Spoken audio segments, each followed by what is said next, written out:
Welcome back, students. Let us start part 2 of public revenue. As I said, this is the big topic, so I divided into 4 parts. First part we discussed already. Now we are going to discuss the second part, and in this part we are going to cover objectives of taxation and canons of taxation. What are the objectives of taxation and canons of taxation? Canons means general rules or law or principle. So first of all, we will discuss the objectives of taxation. Tax is the major source of revenue for the government. The main objective of tax is to raise revenue to meet expenditure. The main objectives of taxations are: Number 1, to raise revenue to meet expenditure. Modern governments have extended their various activities. The government, through its budget, attempts to raise as much revenue as possible to meet its expenditure. Second, to reduce inequality of income. For this purpose, the rich are taxed more and the poor less, or not taxed at all. Luxury items are taxed heavily and essential items are not. The progressive and discriminatory tax system is adopted to achieve the objective of reducing inequality in income and wealth. Third, eliminate absolute poverty. India has about 22% population below the poverty line. So, India has numerous programs designed to help the poor people. Huge amount of money is required to be spent on such schemes. Number 4, economic development and full employment. Supply of merit goods, that is education and health, is essential for the development of the society. These activities are to be provided by the government. So, money required for them will have to be raised through taxes. Next, promoting saving and investment. Taxation policy through proper tax incentive should promote the savings.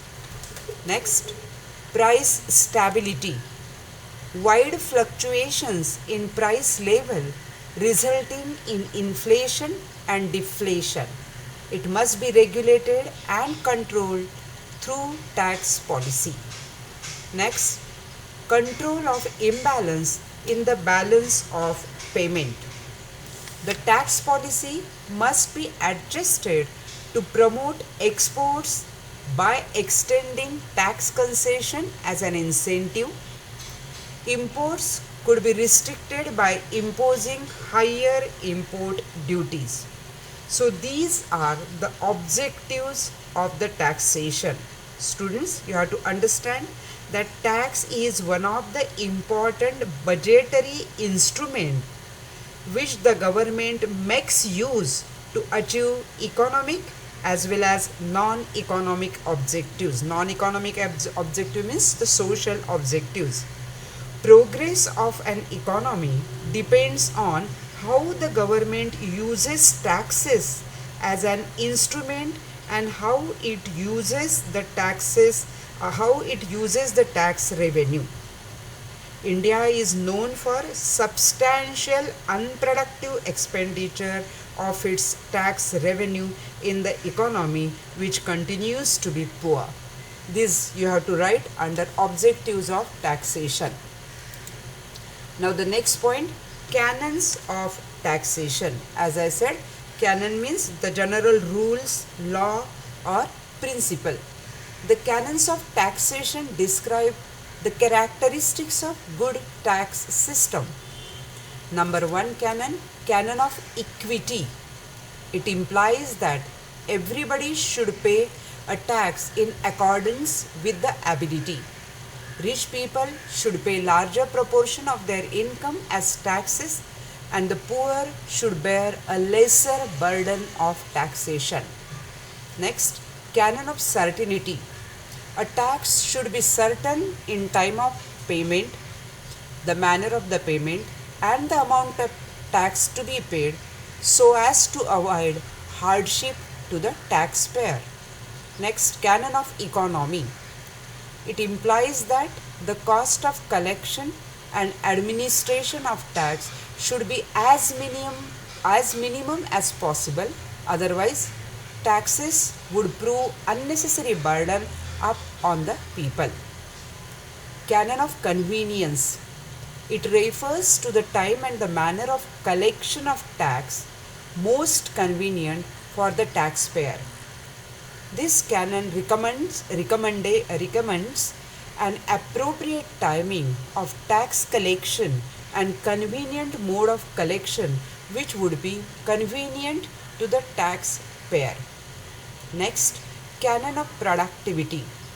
It implies that tax system should bring enough revenue to the treasury. If tax yields poor income, it cannot be considered as a productive tax. According to this canon, it is better to go for few productive taxes rather than to impose a large number of unproductive taxes on the people. Next, canon of elasticity. It implies elasticity, that is changes in tax revenue as per the changing state of the economy. Next, canon of flexibility. It refers to the changes in tax coverage and tax rates without delay to meet changing requirements of the economy and the government. The next, canon of simplicity. The tax system should be simple in respect of assessment, collection and implementation, so the taxpayer is able to calculate and pay it easily. Next, canon of diversity. The tax revenue should come from diversified sources because dependency on single or few taxes can lead to uncertainty. Next, canon of expediency. The tax system should be based on economic, political and social considerations so that the taxpayer should have no doubt about its desirability. Next, canon of coordination. It implies that there must be coordination between different taxes imposed by various authorities. These are the canons of taxation. These are 11 points. The question can be, explain the canon of taxation or explain the objectives of taxation. Separate questions can be there or single question can be there, but you have to write all the points. When objectives of taxations are there, you have to write all the 7 points, and in canons of taxation you have to write all the 11 points. So this is what is the second part of public revenue, objectives of taxation and canons of taxation. Thank you very much.